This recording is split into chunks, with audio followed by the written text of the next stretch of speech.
Assalamualaikum warahmatullahi wabarakatuh.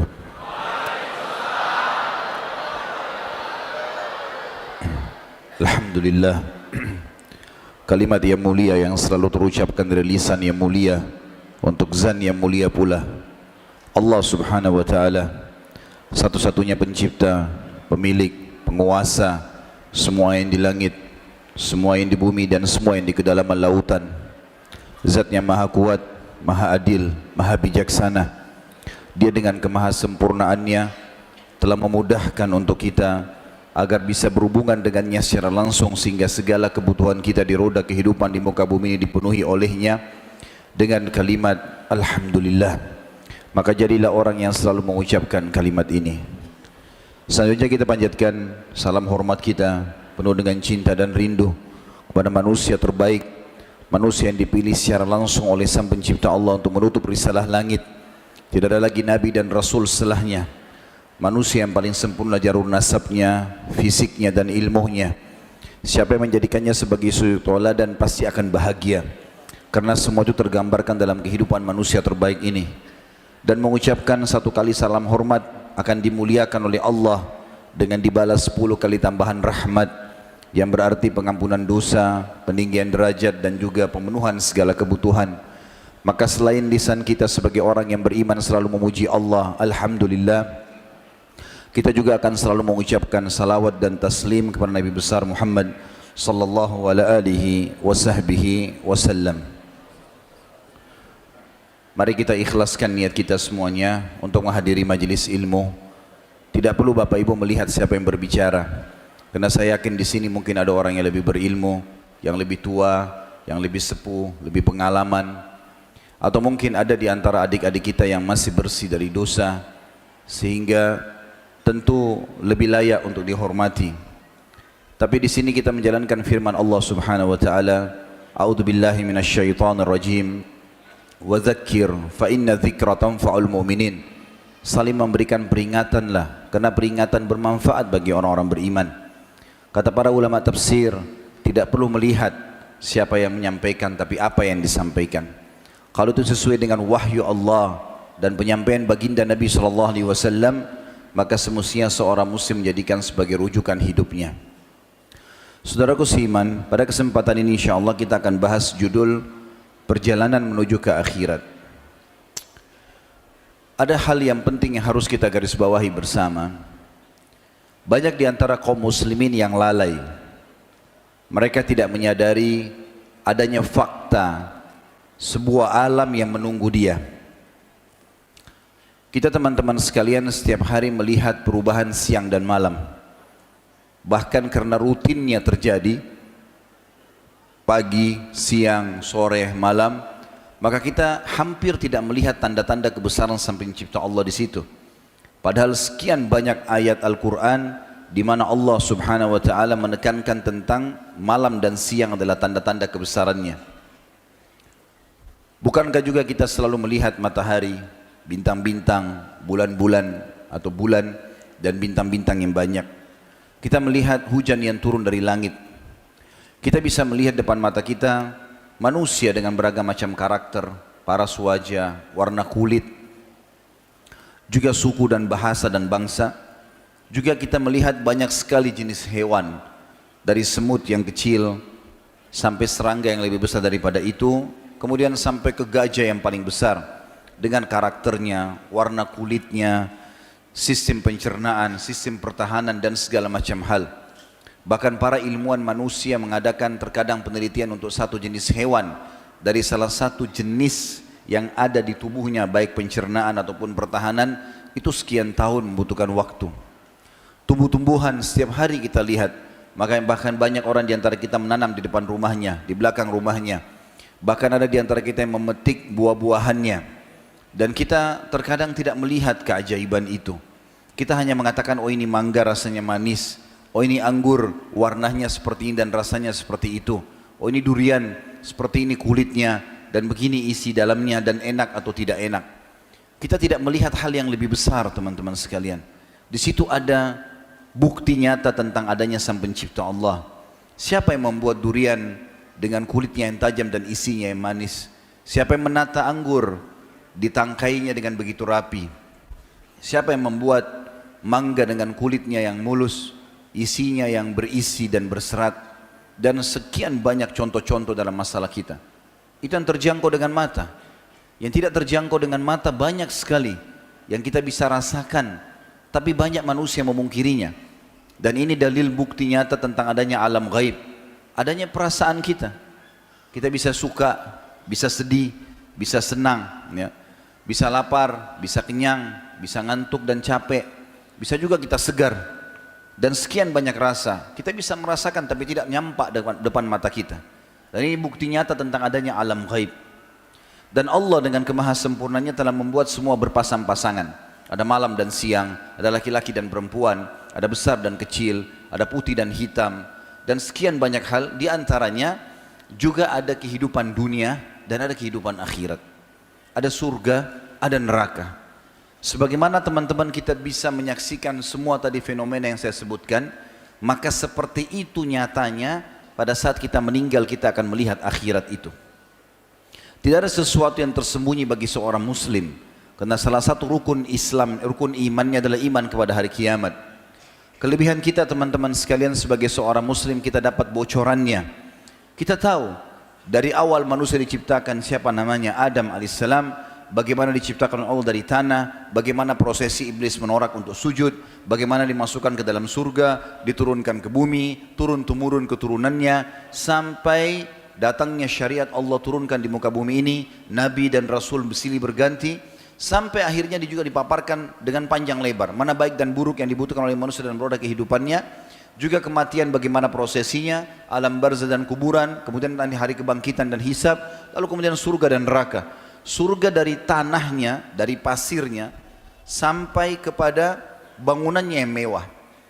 Neraka dari siksaan yang paling sederhana sampai yang paling berat, semuanya dirincikan. Bersyukurlah teman-teman menjadi seorang muslim, karena semuanya sudah dipaparkan dan kita tahu bahkan sebelum kita alami. Tapi banyak orang lalai dengan masalah ini. Dia menganggap bahwasanya dengan adanya semua itu informasi, ini benar nggak ya? Seakan-akan dia dipenuhi dengan keraguan dan waswas syaitan. Padahal ini karunia yang sangat besar. Bagaimana kita sudah tahu bocoran-bocoran apa yang akan terjadi di masa depan kita. Bahkan kita diberitahukan apa yang terjadi sebelum kita. Dan dipandu apa yang harus kita lakukan di masa kita hidup. Maka ini sebuah karunia yang sangat besar. Ambil raih karunia itu, terapkan dalam kehidupan kita sehari-hari. Saudaraku seiman, kita semua menuju ke akhirat. Setiap hari kita sedang menuju ke akhirat itu. Umur kita yang sudah berlalu, itu umur kita yang sebenarnya. Kalau seseorang yang hadir di sini, misal ada sepuh kita umurnya 70 tahun misalnya, maka berarti 70 tahun itulah umur dia yang sebenarnya. Karena itu yang sudah dilalui dan dinikmati. Kedepannya, Allahu a'lam. Kita tidak tahu berapa lama lagi. Sedetikkah, semenitkah, sejamkah, seharikah, sebulankah, atau mungkin terulang lagi sekian tahun. Begitu juga dengan adik-adik kita yang umur 10 tahun misalnya. Itulah umur dia yang sebenarnya. Kalau ke depan dia tidak tahu apakah dia masih bisa hidup atau tidak. Seorang muslim harus jeli dalam masalah ini. Ada banyak orang menyerupai orang-orang kafir bangga dengan ulang tahunnya. Setiap tahun tiup lilin, membanggakan dengan umurnya bertambah. Bukan bertambah saudaraku seiman, berkurang. Berkurang, bukan bertambah. Kita sedang berkurang, makin bertambah hari, makin berkurang masa kita di dunia. Harus disadari masalah ini. Dan tidak boleh kita lalai terus menerus. Allah subhanahu wa ta'ala menggambarkan dunia ini hanya tempat persinggahan saja, bukan tempat tujuan. Baginda Nabi SAW mengatakan dalam sebuah hadis yang sahih, diriwayatkan oleh ahli sunan, ada apa aku dengan dunia ini? Perumpamaan aku dengan dunia ini seperti seorang musafir yang sedang penat dan capek. Lalu kemudian dia mendapatkan sebuah pohon di mana dia beristirahat sejenak, lalu kemudian dia pergi meninggalkannya. Dunia sebentar teman-teman sekalian. Tunggangi dunia ini untuk mendapatkan yang terbaik di akhirat sana. Akhirat itu keabadian. Allah subhanahu wa ta'ala mengatakan dalam banyak ayat yang akan kita bacakan juga nanti insyaAllah ke depannya. Di antaranya surah Al-A'la yang sudah kita hafal. A'udzu billahi minasyaitonir rajim, bal tu'thirunal hayatad dunya. Sayangnya kalian sibuk memperebutkan dunia itu. Dunia boleh dinikmati, tapi pada yang halal dan tujuannya untuk akhirat. Tapi Allah menegur di sini orang-orang yang ribut memperebutkan dunia yang bukan haknya, mengambil haknya ahli waris, akhirnya menipu orang, manipulasi data, menggunjing, memfitnah, mengambil haknya orang lain. Allah mengatakan bal tu'thiruna al-hayatad dunya wal akhiratu khairun wa abqa. Sementara yang menunggu kalian akhirat adalah lebih baik dan lebih kekal. Nanti akan kita paparkan di penutupan kita nanti seperti apa akhirat yang dijanjikan oleh Allah Subhanahu wa taala. Dan bagaimana guru kita, kiai kita, panduan kita Nabi besar Muhammad sallallahu alaihi wasallam mengajarkan kepada kita masalah itu. Saya akan bacakan dulu ayat Al-Qur'an. Dimulai teman-teman sekalian dari Al-Qur'an surah Al-Hadid ayat 20. Allah menggambarkan tentang dunia ini. A'udzubillahi minasyaitonir rajim. I'lamu annamal hayatud dunya la'ibun wa lahwun wa zinatun wa tafakhurun bainakum wa takathurun fil amwali wal aulad kamathali gaithin a'jabal kuffara nabatuhu thumma yahiju fatarahu musfarran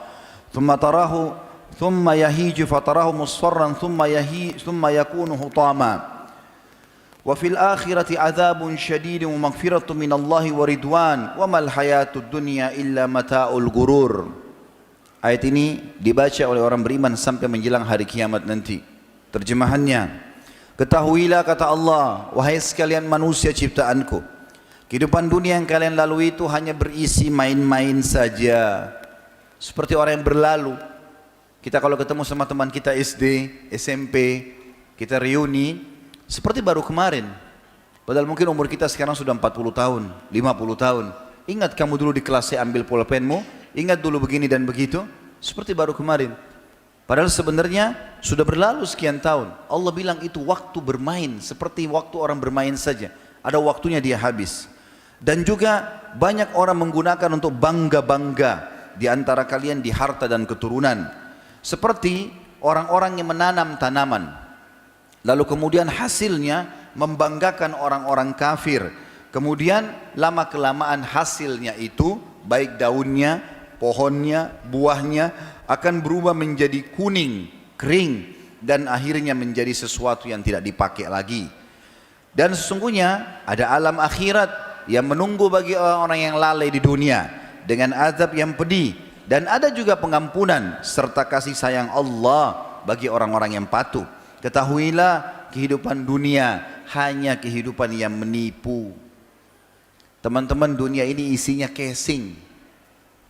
Sudah biasa kita ganti casing handphone, casing. Ini orang putih, tinggi, cantik atau gagah, casing. Ada orang mungkin pendek, hitam, casingnya. Judulnya manusia. Jangan terpengaruh dengan casing. Kalau Allah sedang memberikan kita casing yang bagus di paras wajah dan poster tubuh kita, itu sebagai cobaan.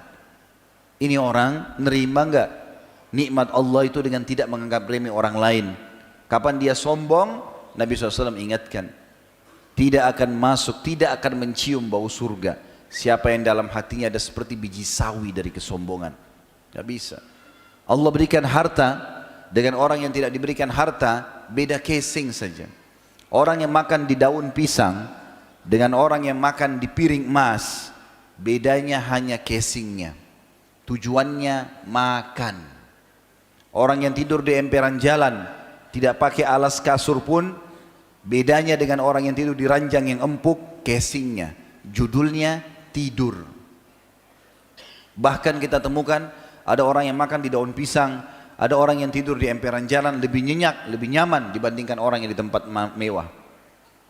Islam mengajarkan kita tidak boleh terpengaruh dengan casing itu. Kalau Allah sedang berikan, kita anggap itu sebuah cobaan yang harus kita jaga amanah Allah di situ. Nggak boleh sombong. Mana haknya Allah di situ? Allah menguji kita. Ya. Baik dengan kebaikan ataupun dengan keburukan. Apakah dia bersyukur kalau nikmat? Apakah dia bersabar kalau itu cobaan? Allah juga menyebutkan teman-teman dalam surah Yunus, surah nomor 10 ayat 24. A'udzubillahi minasyaitonir rajim. Innama mathalul hayatid dunya kama'in anzalnahu minas sama' Kama'in anzalnahu minas sama'i fakhtalata bihi nabatul ard فاختلط به نبات الأرض مما يأكل الناس والأنعام حتى إذا أخذت الأرض زخرفها وزينت وظن أهلها أنهم قادرون عليها أتاها أمرنا ليلا أو نهارا فجعلناها حصيدا كأن لم تغن بالأمس كذلك نفصل الآيات لقوم يتفكرون. Ingatlah kata Allah, perumpamaan kehidupan dunia kalian seperti air hujan yang kami turunkan dari langit. Kemudian air hujan itu membasahi bumi sehingga tumbuhlah tumbuh-tumbuhan yang banyak di muka bumi yang dimakan oleh manusia dan hewan-hewan. Kemudian Allah memberikan perumpamaan mengatakan pada saat pohon-pohon tersebut setelah kena air hujan tumbuh, mulai menghijau dan mulai matang untuk bisa dikonsumsi, mulai layak dikonsumsi, maka sudah mulai menghiasi bumi dengan warna-warnanya dan para penanam-penanamnya mengira bahwasanya mereka mampu panen. Tiba-tiba datanglah urusan kami pada malam atau siang hari, maka kami jadikan semuanya menjadi kering, gersang, dilanda oleh hama seperti belum pernah ada sebelumnya. Begitulah kami berikan perumpamaan atau penjelasan ayat-ayat kami bagi orang yang mau berakal. Artinya teman-teman sekalian, Allah Azza wa Jalla tidak melarang kita menikmati dunia. Baginda Nabi SAW adalah pemimpin orang zuhud, tapi beliau teman-teman pakai baju yang layak, beliau makan makanan yang layak, beliau tempat tinggal di tempat tinggal yang layak. Nabi SAW memulai memiliki baju katun dari negeri Yaman. Beliau memiliki baju yang berwarna hitam, ada yang berwarna putih, imamah yang berwarna putih, yang berwarna hitam. Nabi SAW pernah dikasih jubah musim dingin dari kain yang wol yang tebal, dan beliau sangat tampan pada saat memakai, juga kelihatan ketampanan beliau alaihissalatu wassalam, dan beliau memakai itu. Dalam riwayat sahih, riwayat Bukhari, Muslim, juga dalam riwayat yang lain, Nabi SAW makan daging kambing. Beliau memakan, kata Umar bin Khattab, aku pernah masuk di rumah Nabi SAW dan beliau sedang memegang tulang paha kambing dan sedang menggigitnya. Dan itu kesukaan, bahkan Aisyah mengatakan, aku mengetahui radhiyallahu anha, aku mengetahui makanan kesukaan Nabi SAW adalah paha kambing bagian depan. Beliau makan daging, beliau juga makan roti gandum. Beliau juga SAW memiliki unta, memiliki kuda. Beliau memiliki perisai pedang, pedang. Beliau memiliki baju perang. Beliau memiliki sekian orang istri, karena berpoligami juga setiap istri punya rumah, setiap rumah juga punya unta. Tetapi Nabi SAW mengkombinasikan antara menggunakan fasilitas itu hanya sekedar untuk mendapatkan akhirat, bukan bersombong-sombong. Nabi SAW sehari berjalan dengan untanya, sehari berjalan dengan kakinya. Nabi SAW makan daging, tapi pernah juga beliau kelaparan. Nabi SAW juga memiliki rumah, tapi beliau juga menjadikan rumah itu sebagai tempat bernaung saja. Sampai pernah radhiyallahu anhu Umar bin Khattab datang kepada baginda Nabi SAW. Waktu itu Nabi SAW lagi kebetulan ada masalah yang sedang dihadapi. Maka Umar pun pamit, kemudian masuk, lalu melihat Nabi SAW sedang baring di atas tikar dari pelapa kurma. Rumahnya kosong. Kebetulan rumah ini disiapkan Nabi SAW untuk beliau tinggal sendiri selama sebulan, tidak berkumpul dengan istri-istrinya. Dan rumah-rumah istrinya ada, perabot-perabot rumah, tapi di rumahnya tidak ada. Maka Umar bin Khattab tiba-tiba tetesan air mata. Kata Nabi SAW, ada apa hai Umar? Kata dia, ya Rasulullah, Kaisar Romawi dan Kisrahnya Persia, mereka dikipas dengan kipas-kipas bulu hewan atau buru-burung yang besar, sehingga mereka rasakan dingin. Mereka minum di kendi-kendi yang terbuat dari tanah liat pilihan sehingga dingin. Mereka juga tidur di atas dipan-dipan yang empuk. Sementara anda adalah raja kami, utusan Allah, manusia terbaik di muka bumi, anda seperti ini tidurnya. Maka Nabi SAW bangun dan di bagian tulang rusuk beliau sebelah kanan ada bekas dari pelapa kurma itu. Maka beliau mengatakan, hai Umar, apakah kamu ragu dengan apa yang dijanjikan oleh Allah? Ragukah kamu dengan apa yang dijanjikan oleh Allah? Sesungguhnya mereka memiliki dunia dan kita memiliki akhirat. Artinya orang-orang kafir itu memiliki dunia, mereka mungkin melakukan apa saja, tidak kenal halal haram, tapi kita melakukan itu juga, hanya saja kita punya pondasi halal haram dan di akhirat adalah punya kita. Juga teman-teman sekalian, kalau seandainya anda pernah melihat sebuah pemandangan yang saya yakin kita pernah merasakan sama-sama makanan yang sangat lezat. Dalam hidup kita pasti pernah terlintas, mungkin karena hangat, gurih, ya ada yang manis, ada yang pedas. Kita pernah merasakan minuman yang sejuk, dingin, nyaman, manis. Kita juga pernah merasakan pakaian yang bagus, tempat tidur yang enak. Mungkin kita juga pernah melihat pemandangan yang indah. Naik di atas gunung melihat luar biasa pemandangan tersebut. Semua itu teman-teman perhiasan dunia. Kalau itu sudah cukup membuat Anda ini bangga dengan itu, merasa nyaman, bahkan banyak sekali penginapan dan hotel, kalau dia menghadap ke lautan, atau dia menghadap ke sebuah view atau pemandangan yang indah, harga kamarnya lebih mahal. Hanya menjual alam itu saja. Buat kaca besar, ini pemandangan. Kenapa lebih mahal kamarnya? Karena ini view-nya ke gunung, view-nya ke danau, view-nya ke lautan. Dia hanya menjual apa yang ada sebenarnya. Itu semua teman-teman adalah hiasan dunia. Dan Allah menjanjikan untuk kita, bagi orang-orang beriman, hanya syaratnya 4 huruf. Taat kepada Allah. Yang diperintahkan kerjakan, yang dilarang jauhi. Setulus mungkin. Nggak ada urusan sama manusia. Jangan lagi riak. Kalau mau pujian orang ini teman-teman sepanjang lidahnya. Dapat apa kita dipuji sama orang? Apakah Anda bangga semalam suntuk malam sholat tahajud setengah mati luar biasa? Besok pagi hanya cerita sama orang, saya semalam sholat. Lalu hilang semua pahala semalam suntuk. Hanya untuk mengejar pujian lidahnya yang panjangnya hanya berapa senti. Hanya itu yang dibanggakan. Tulus teman-teman sekalian, ikhlas karena Allah. Ada orang, gak ada orang, tapi kita beramal. Karena ada yang menunggu di sana. Semua keindahan dunia itu demi Allah teman-teman dibandingkan akhirat hanya kecil sekali. Kecil sekali. Kita dengarkan bagaimana Allah Subhanahu wa taala menggambarkan masalah itu dan juga Nabi sallallahu alaihi wasallam.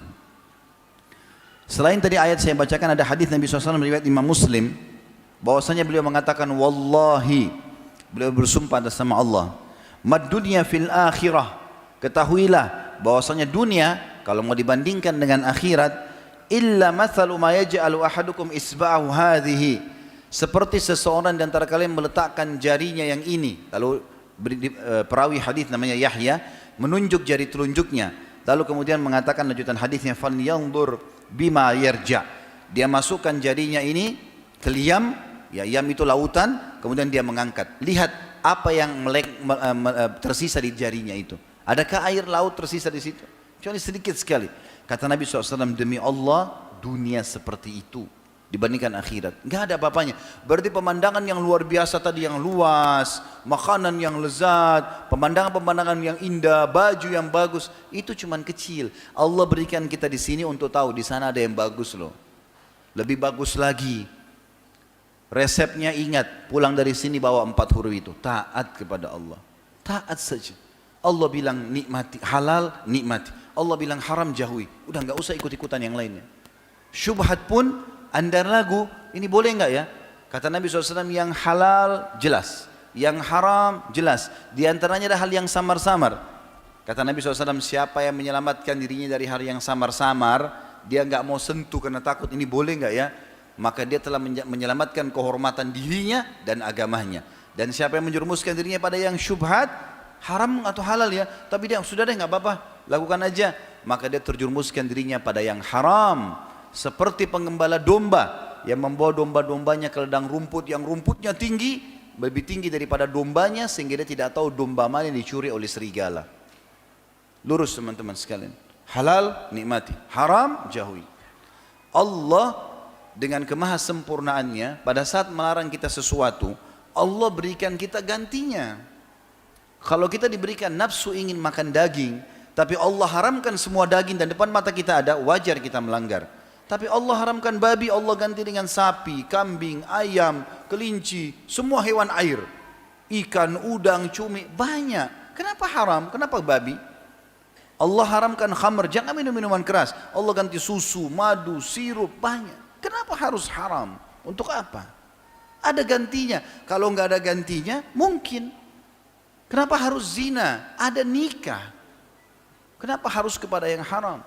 Sementara yang halal enak, nikmat, mudah, ya, dan dapat pahala. Di dunia kita bisa nikmati, di akhirat kita dapat. Untuk apa terjerumus pada yang haram ini? Nggak ada manfaatnya buat kita. Juga pernah Nabi SAW dalam hadis riwayat Tirmidzi, ini mulia sekali. Nabi SAW pernah lewat di pasar, kemudian beliau menemukan ada kambing kecil, kambing jantan kecil sudah mati. Kupingnya kambing itu kecil sekali, artinya ada cacatnya. Biasanya kambing normalnya kupingnya besar, ini kupingnya kecil. Maka Nabi SAW karena kecilnya bangkai itu, Nabi SAW angkat kupingnya. Lalu bertanya kepada para sahabat, siapa yang mau memiliki ini dengan 1 dirham? Mau beli enggak ini 1 dirham? 1 dirham itu murah sekali. Kata para sahabat, ya Rasulullah, tidak ada yang mau. Bangkai lalu cacat. Kata Nabi SAW, saya kasih cuma-cuma. Mau enggak? Tidak ya Rasulullah. Jangankan dia sudah jadi bangkai, hidup saja. Kalau hidup itu sudah nggak ada yang mau. Kalau ada orang kambing hidup dikasih kupingnya kecil, juga kambingnya kecil, orang tidak mau ambil.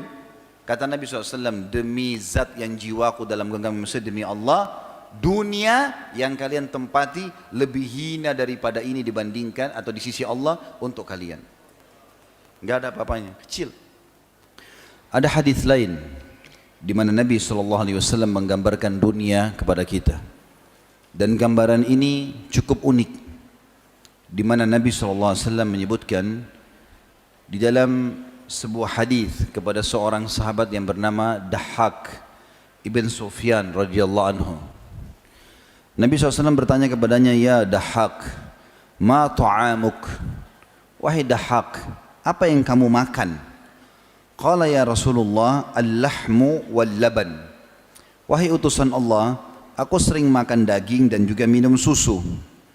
Qala, lalu Nabi SAW bersabda, thumma yasiru ila madha? Setelah itu makanan dan minumanmu tadi, daging dan susumu itu akan menjadi apa? Qala, ila ma qad alimta. Tentu akan menjadi seperti yang anda sudah ketahui ya Rasulullah. Tentu ini akan menjadi, susunya akan jadi air kencing, ya, dagingnya akan menjadi tinja. Tapi sahabat ini sopan dengan Nabi SAW. Dia mengatakan, akan menjadi seperti yang anda sudah ketahui ya Rasulullah.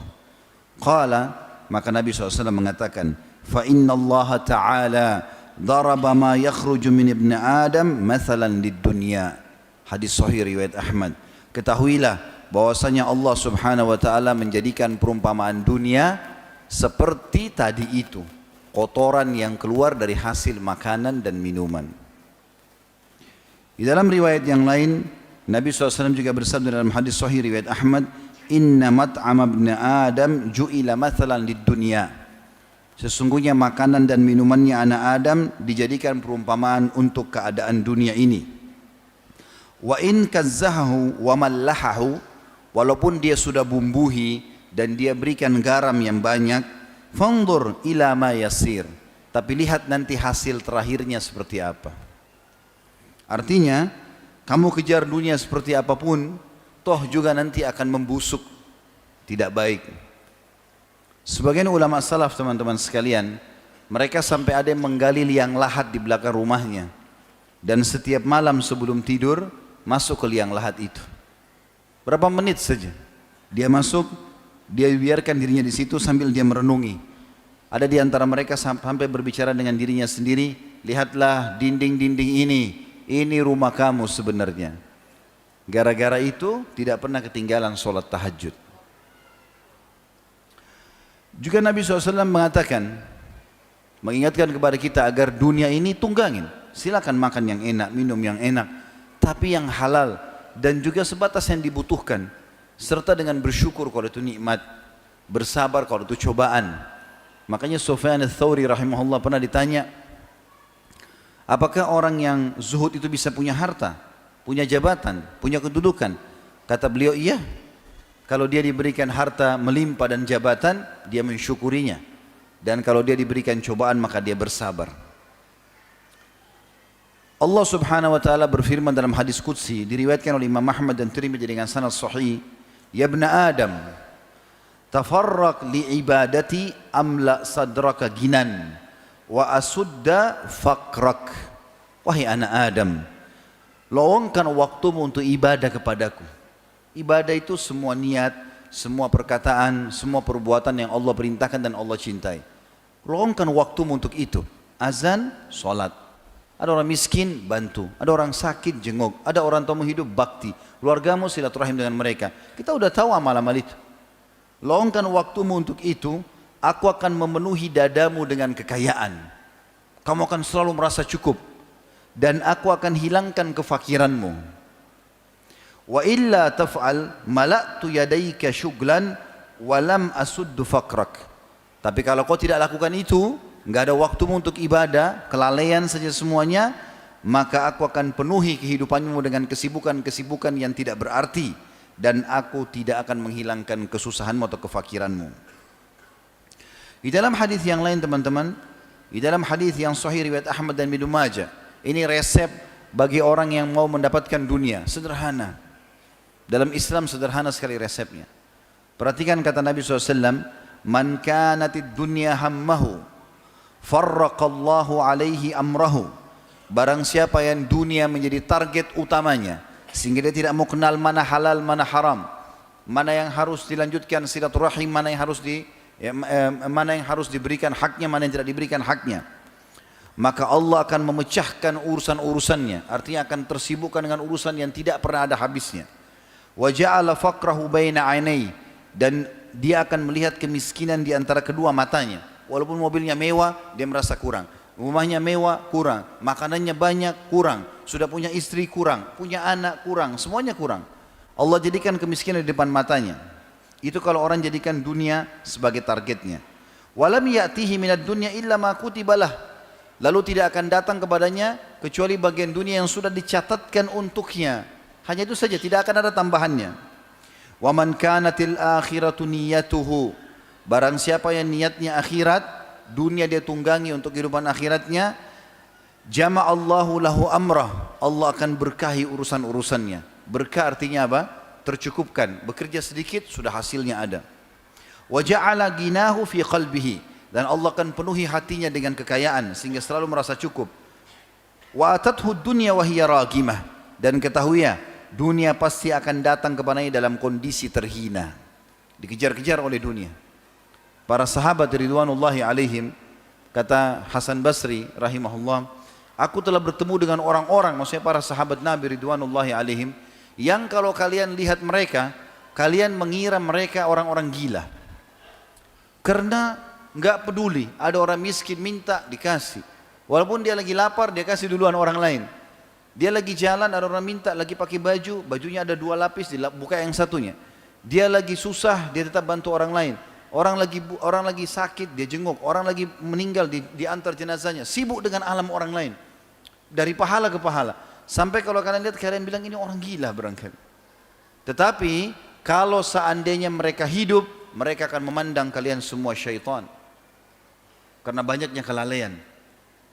Di sini teman-teman sekalian, Nabi SAW juga mengingatkan kepada kita, silakan teman-teman yang kuliah, menjabat, kemudian orang yang bisnis berdagang sehingga kaya, orang yang punya angan-angan, ingin bertitel, ingin segala macam, dunia boleh dikejar. Tapi sekali lagi dengan cara halal, dan ingat, bukan menjadi target utama. Sehingga semua itu kita tunggangi untuk akhirat kita.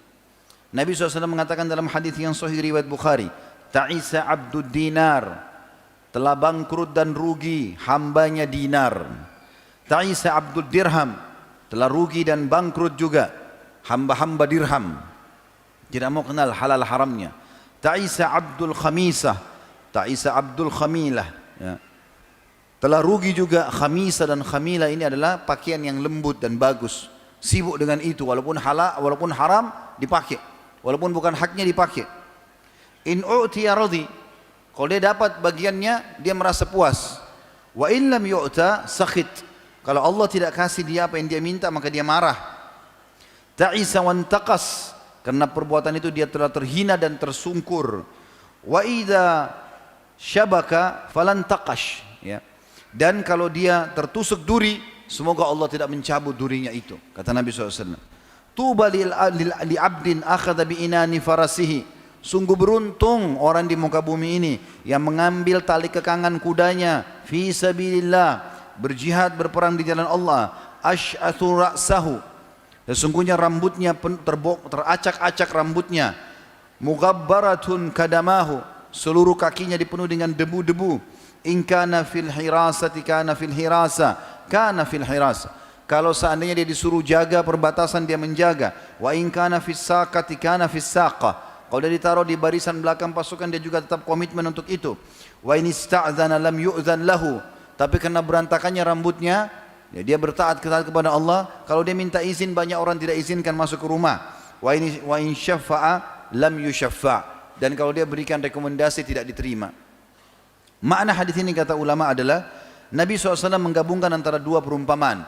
Perumpamaan yang pertama adalah orang yang sibuk mengejar jabatan, harta, dunia ini, tapi nggak mau kenal mana halal mana haramnya. Sehingga akhirnya Nabi SAW mendoakan keburukan untuknya. Keburukan di sini adalah kerugian dan tersungkurlah dia.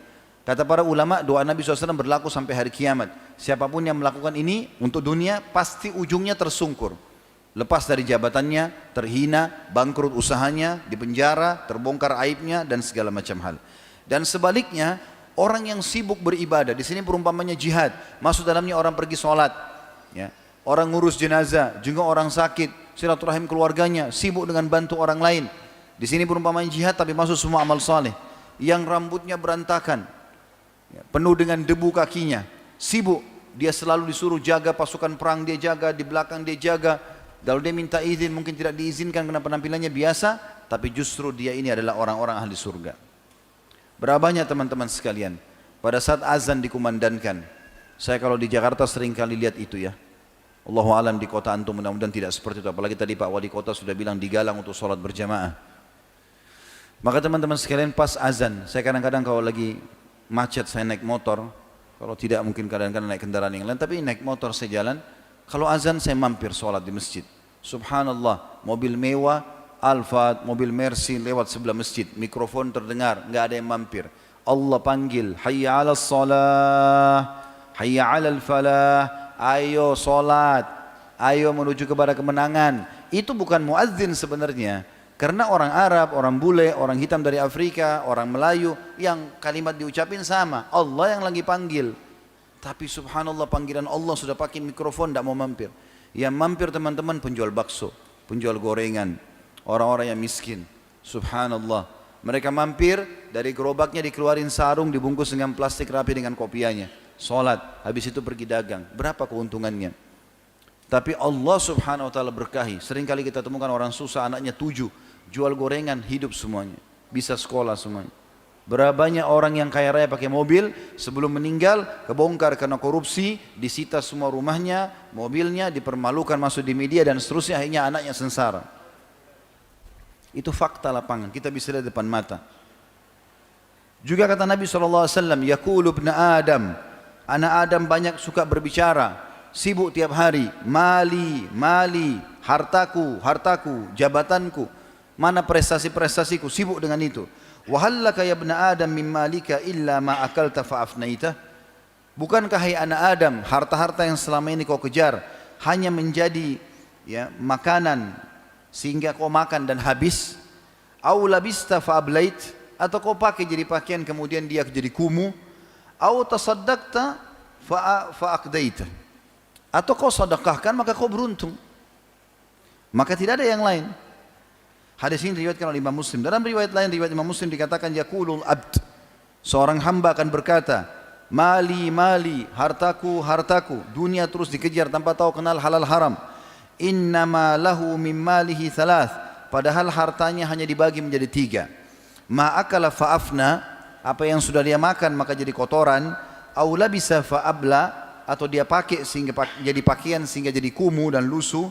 Au a'ta faktana, atau dia memberi maka dia beruntung. Wa ma siwa dzalika fa huwa dzahibun wa tarikuhu linnas.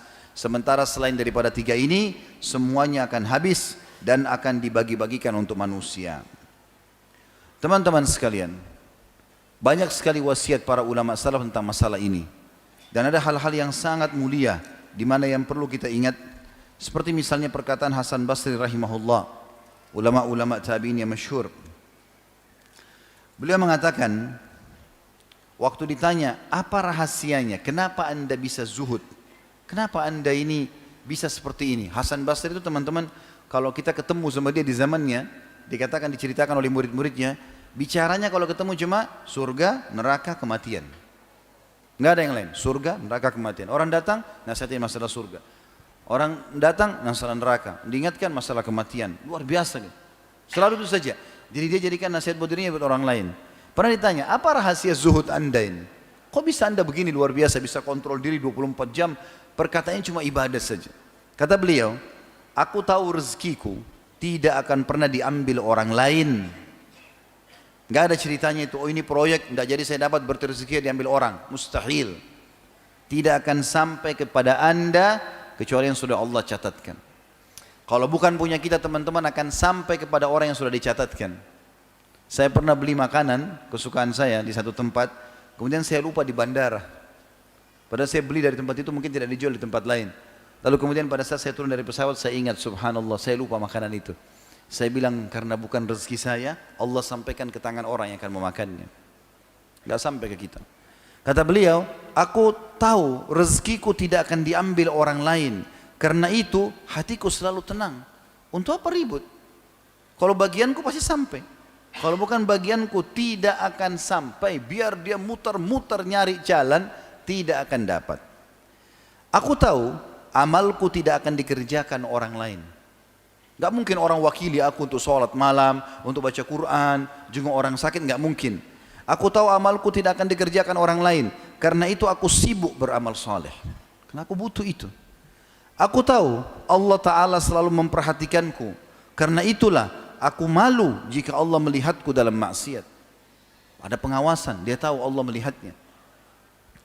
Dan aku tahu kematian sudah menungguku. Karena itulah aku selalu menambah amal atau bekerja amal untuk hari pertemuanku dengan Allah. Kata beliau dalam statement yang lain, jauhilah dunia ini. Artinya, hindari hal-hal yang haram di dunia ini.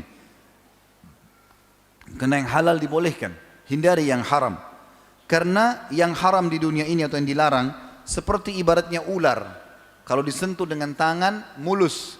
Tetapi racunnya mematikan. Ular kalau kita pegang lembut sekali, licin bahkan. Tapi salah sedikit dia bisa menggigit dan mematikan buat kita. Juga pernah ditanya satu kali Hasan Basri teman-teman tentang dunia ini. Ada orang tanya dia, bagaimana pendapat anda tentang dunia? Dia mengatakan, engkau menanyakan sesuatu yang besar sekali.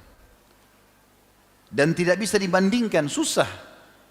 Dunia ini kalau dibandingkan dengan akhirat, dunia dimulai dengan tangisan. Begitu kita bayi lahir, nangis duluan. Tanpa busana. Dan pada saat meninggal, ditangisi juga tanpa busana. Cuma pakaian kain kafan. Di antaranya, suka duka. Cobaan, sakit, ganggu orang, utang nggak bayar, segala macam. Sementara akhirat, dimulai dengan kegembiraan kalau dia orang beriman, dan dia abadi selamanya. Bagaimana bisa dipertemukan? Mustahil. Oleh karena itu teman-teman sekalian kita harus sadari masalah-masalah seperti ini. Ada hal yang lebih penting lagi daripada statement-statement seperti ini. Yaitu bagaimana Allah subhanahu wa ta'ala mengingatkan kepada kita dalam banyak sekali dalil-dalil. Ya. Dan ini teman-teman harus direnungi baik-baik. Atau saya akan sampaikan hadis-hadis dan juga ya, ayat Al-Quran berhubungan dengan masalah ini. Baru kita tutup nanti insyaAllah dengan apa yang Allah janjikan di akhirat nanti. Statement yang menarik sekali dari Ali bin Abi Thalib radhiyallahu anhu, beliau berkata, ini disebutkan dalam hadis Bukhari. Saya mulai dengan ini. Irtahalatid dunya mudbirah. Ketahuilah, dunia terus berjalan dan sudah akan pergi. Jadi ada orang-orang sebelum kalian sudah berlalu. Dan kita pun melalui seperti mereka. Masa anak-anak, bayi, anak-anak, remaja, punya angan-angan menikah, punya keturunan, jadi tua kakek dan nenek meninggal. Irtahalatid dunya mudbirah. Dunia sudah pergi loh ini, jangan kau balik mengejarnya. Wartahalatil akhiratu mukbilah. Sementara di depan matamu akhirat sedang datang. Walikulli wahidatin minhuma banun. Dan kedua wilayah ini ada keturunan-keturunannya. Fakunu min abna'il akhirah. Maka jadikan dirimu sebagai anak-anak akhirat. Wala takunu min abna'id dunya. Dan jangan menjadi anak-anak dunia. Fa innal yawma amalun bila hisab. Karena sekarang di dunia beramal tapi belum ada hisabnya. Wa gadan hisabun wala amal. Dan besok di akhirat hisab tapi tidak lagi amal. Ini kalau diambil maknanya luar biasa dalamnya. Bagaimana Ali bin Abi Thalib menasihatin kita semua. Kita dengarkan teman-teman sekalian bagaimana wasiat ya, dari Nabi SAW tentang masalah dunia ini dan bagaimana kita melaluinya. Kata beliau, kun fid dunya ka'annaka gharibun aw abiru sabil wa'ud atau wa'udda nafsaka min ahlil kubur. Artinya, jadikan dirimu di dunia ini seperti orang asing atau orang lewat saja. Artinya laluin dengan mudah. Nikmat syukuri, cobaan sabari. Dan kalau ada cobaan teman-teman, yakin dengan firman Allah, fa inna ma'al usri yusra. Pasti. Allah janji. Allah enggak akan pungkiri janjinya. Setiap kesulitan ada kemudahan. Allah ulangi, inna ma'al usri yusra. Di setiap kesulitan ada kemudahan, tinggal tunggu sabar. Kadang-kadang teman-teman di cobaan itu ada derajat yang Allah mau kasih kita di surga, butuh 100 tahun sholat malam, 100 tahun puasa, 100 tahun sedekah. Umur kita cuma 60, tapi Allah mau kita sampai di situ. Allah coba dengan penyakit 10 tahun.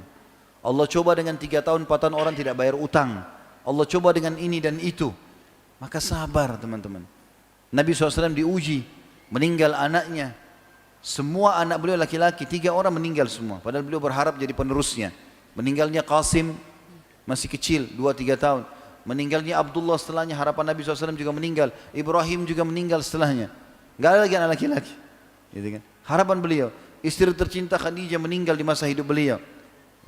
Orang-orang tercinta banyak di antara sahabatnya, pamannya Hamzah mati, terbunuh.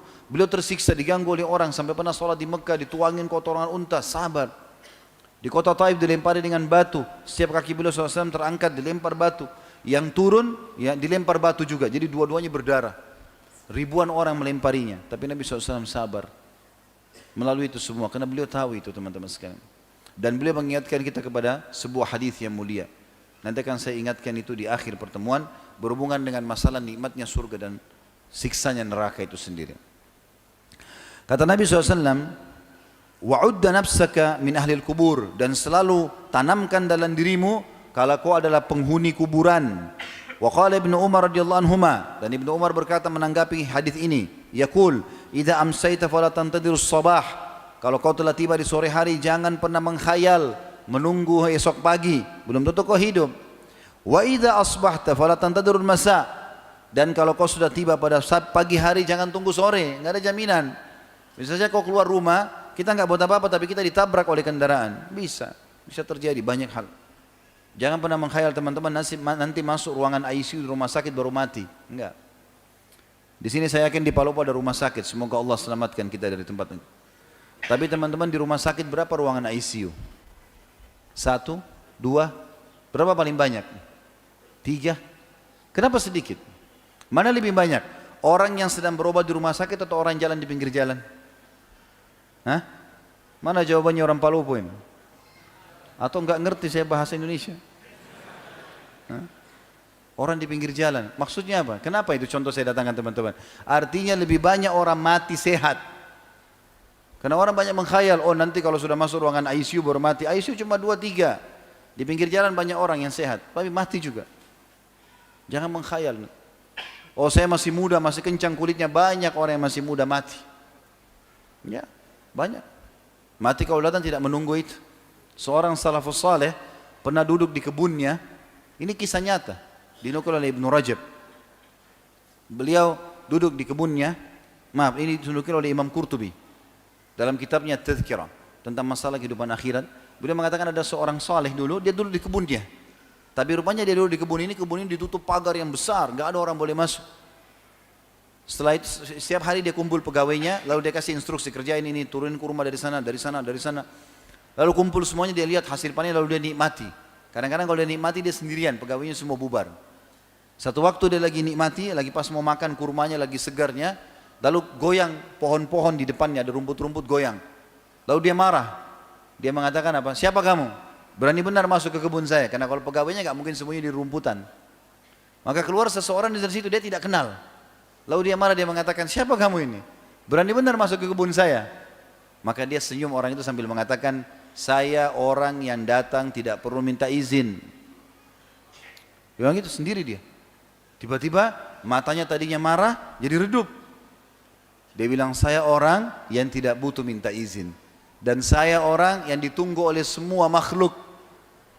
Serta juga saya yang paling ditakuti oleh orang-orang yang bermaksiat kepada Allah. Tiba-tiba dia lemas, dia lepas kurmanya, dia tundukin kepalanya. Dia mengatakan, masih ada waktu kah Allah berikan untukku? Maka orang itu mengatakan, masih ada, tapi tinggal beberapa saat lagi. Begitu diangkat kepalanya, orang itu tidak ada, hilang. Allah berikan dia peringatan. Syukur kalau datang begitu, kalau tidak datang kepada kita bagaimana? Jangan lalai teman-teman sekalian. Umar bin Abdul Aziz rahimahullah pernah melewati kuburan antar jenazah. Kemudian beliau bilang kepada orang-orang di situ, kebetulan jadi raja nih. Jadi raja beliau ikut pikul jenazah. Dan selalu momen-momen begini digunakan baik oleh beliau. Lalu kemudian beliau mengatakan setelah jemaahnya sudah gumur jenazah, sebelum bubar dia mengatakan, wahai muslimin, apakah kalian tahu kuburan ini bicara apa sama aku? Dia cuma kasih perumpamaan nasihat. Kuburan tidak akan bicara, tapi dia bilang, apakah kalian tahu kuburan ini kalau bisa bicara bilang apa sama aku? Mereka bilang tidak, Amir Mu'minin. Dia mengatakan, wahai Umar, aku adalah tempat yang disiapkan untuk orang beriman dan juga orang-orang fasik dan kafir. Apa kalian tahu mereka bertanya apa lagi atau berkata apa lagi denganku memperkenalkan dirinya? Kata orang-orang di Irak pada saat itu, di negeri Syam, tidak, kami nggak tahu. Maka tanah-tanah ini kalau bisa bicara dia akan mengatakan, akulah yang akan menyedot kulit-kulit yang bersih, otot-otot yang bersih, bola mata yang indah, serta aku akan menggugurkan semua rambut dan bulu badannya. Hai Umar, apa kau tahu apa yang aku lakukan dengan tulang-tulangmu nanti, atau tulang-tulang orang yang masuk di dalamku? Maka Umar berkata, aku tidak tahu. Jadi seakan-akan dia menceritakan bicara sama kuburan tersebut. Lalu kuburan itu mengatakan, aku akan meremukkan semua tulang-tulang, mengisap semua sumsum yang ada di dalamnya, dan kemudian aku akan membuat orang itu berpisah dengan harta dan keluarganya. Lalu Umar menangis radhiyallahu anhu, dan begitu juga orang-orang yang di sekitarnya. Jadi orang-orang soleh teman-teman tahu, padahal Umar itu jadi raja pada saat itu. Jadi tidak jadikan kerajaannya justru untuk kesombongan, tapi justru untuk menunjuk kepada kehidupan akhirat.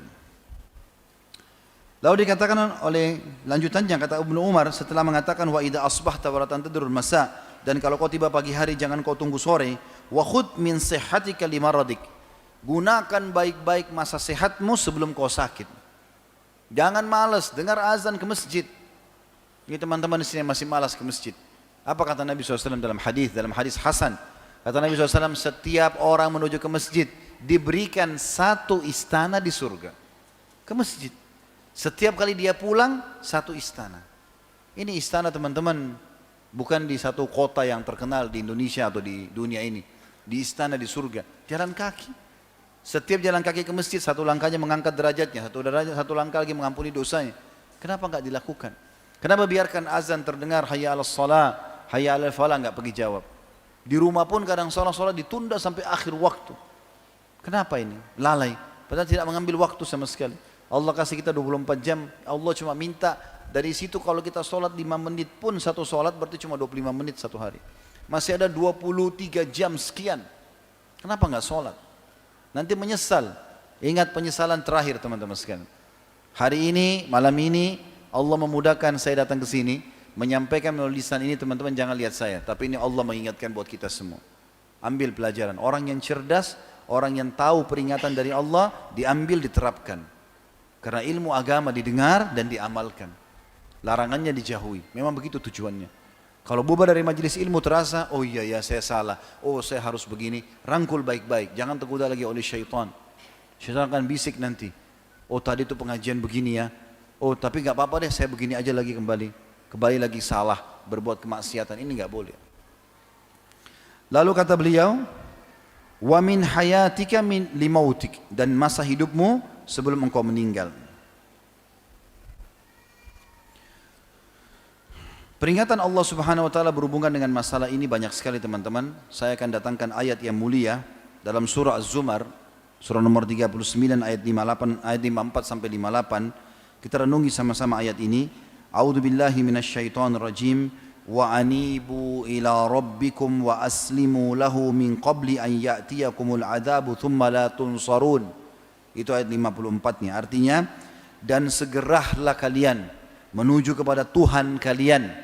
Kata para ulama, bertobat dari dosa dan sibuk dengan amal saleh, dan serahkanlah diri kalian kepada Allah. Ikuti peraturannya, tinggalkan larangannya. Sebelum datang azab, siksaan, penyesalan nanti, lalu tidak ada yang bisa menolong kalian. Wattabi'u ahsana ma unzila ilaikum min rabbikum min qabli an ya'tiyakumul adzabu baghtatan wa antum la tash'urun.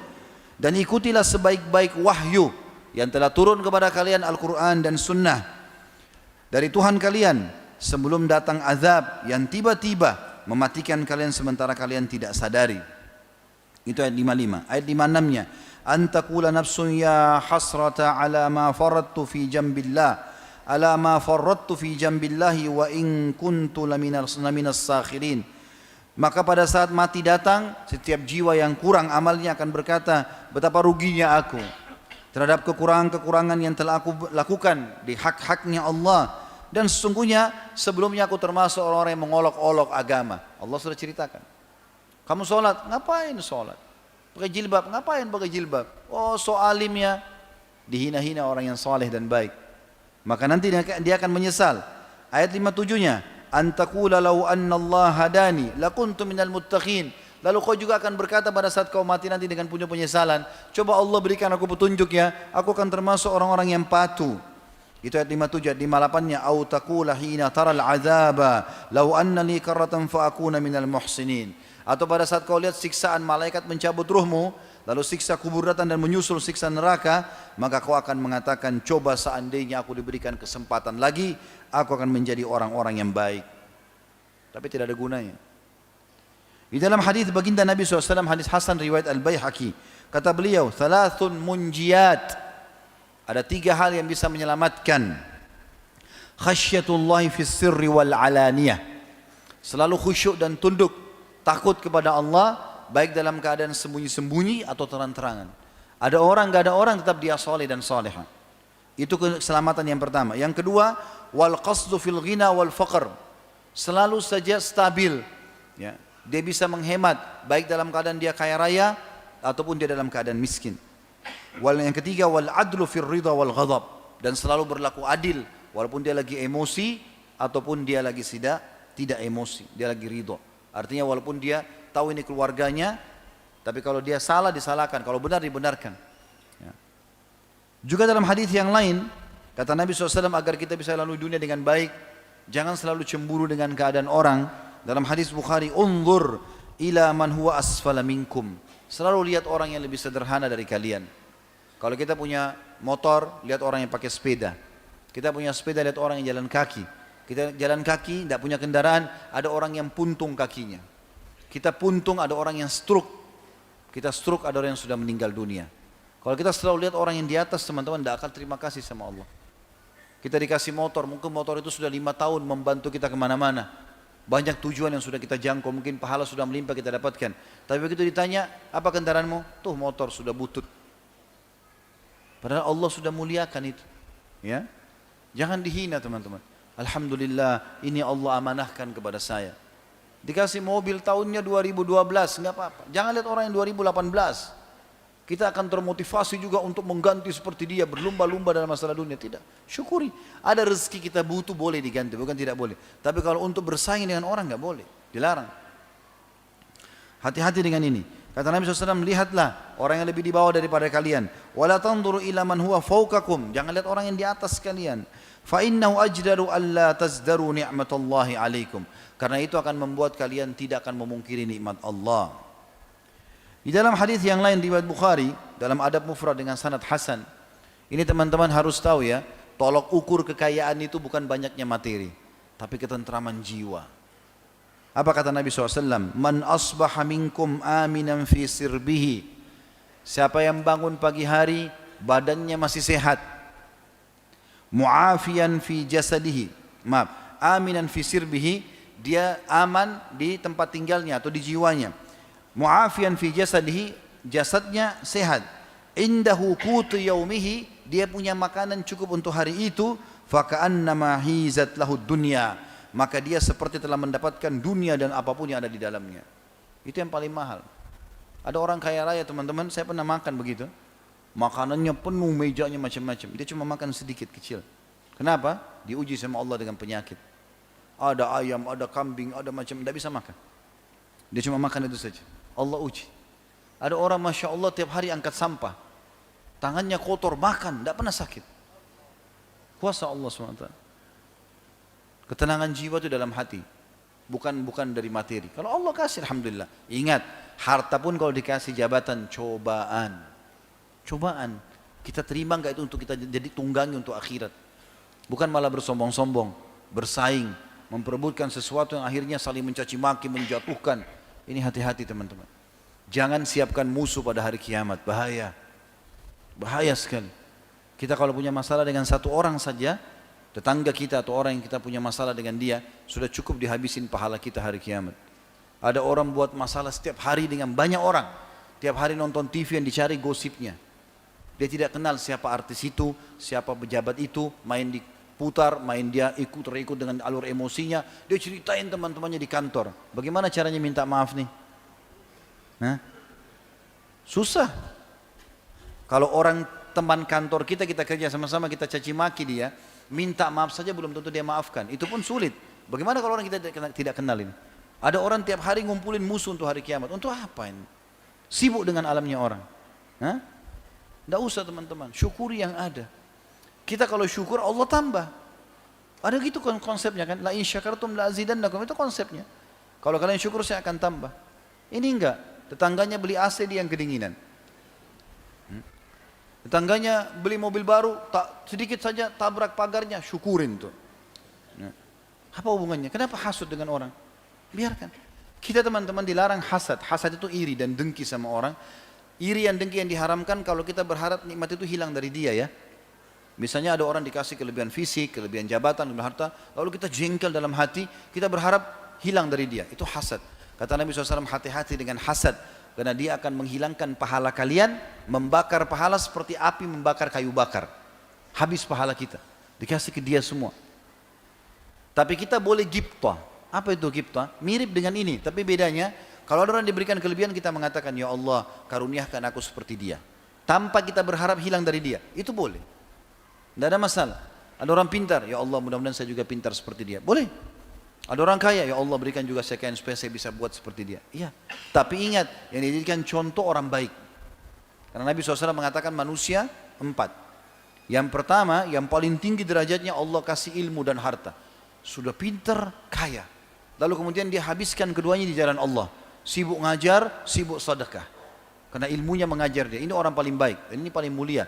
Makanya teman-teman jadikan dalam doa. Di antara doanya adalah Allah marzuqni ilman wa mala waj'alni mimman yuhliku ma'ala halakati fil haqq. Ya Allah karuniakan aku harta dan juga ilmu. Dan berikan aku kemudahan untuk menghabiskan semua di jalan Allah. Itulah. Jadi sibuk dengan itu. Infakkan sedekah, bangun masjid, rumah anak yatim. Sibuk terus dengan sedekah. Bantu berdakwah, bantu segala macam. Ini positif. Dan dia juga mengamalkan ilmunya. Ada orang kedua, Allah karuniahi ilmu tanpa harta. Dia faham teorinya tapi dia nggak punya harta. Dia lihat temannya bangun masjid, 5, 6, rumah anak yatim, biayai ini, biayai itu. Dia nggak ada, tapi dia ingin juga seperti itu. Maka kata Nabi SAW lalu dia berkata, ya Allah, andai saja engkau karuniakan aku seperti orang itu, seperti orang yang pertama ini, juga sama punya harta sama dia, saya akan buat yang sama. Betul-betul dia tidak ada hartanya, tapi dia mau seperti itu kalau dapat harta. Maka kata Nabi SAW, fahuma fi ajri sawa. Mereka sama-sama pahalanya. Ini sudah bangun 10 masjid, kita nggak ada masjid, nggak ada uang. Tapi kita niatkan, betul-betul tulus, karena tidak punya, tapi kalau punya saya akan buat sama. Allah kasih pahalanya sama. Orang yang ketiga, Allah karuniai harta tanpa ilmu. Dia nggak perlu tahu dari mana sumbernya, haram pun tidak ada masalah bagi dia. Lalu dia habiskan di jalan kesalahan. Buat diskotik lah, tempat-tempat maksiat segala macam, menjerumuskan orang pada kesalahan. Maka dia berdosa dengan itu. Tapi datang golongan keempat ini orang yang luar biasa bodohnya ini. Jangan jadi orang ini. Nabi SAW mengatakan tidak dikasih ilmu, nggak dikasih harta. Udah miskin bodoh. Tidak mau belajar agama. Juga tidak mau bekerja, malas. Lalu uniknya, dia bukan lihat kelompok 1 sama kelompok 2 tadi, dia lihat kelompok ketiga. Yang tadi bangun diskotik segala macam. Dia bilang kalau saya punya harta seperti ini, saya mau buat sama. Dia bangun 10 diskotik, saya juga buat 10 diskotik. Maka kata Nabi SAW apa? Fahuma fi wazri sawa. Orang ini sama dosanya. Jangan jadi orang keempat ini. Bodoh sekali. Peringatan Nabi SAW yang lain teman-teman. Ini peringatan wasiat Nabi SAW yang didapatkan dari Jibril langsung alaihissalam. Dalam hadis Hasan riwayat Al-Hakim. Kata beliau, atani Jibril faqal.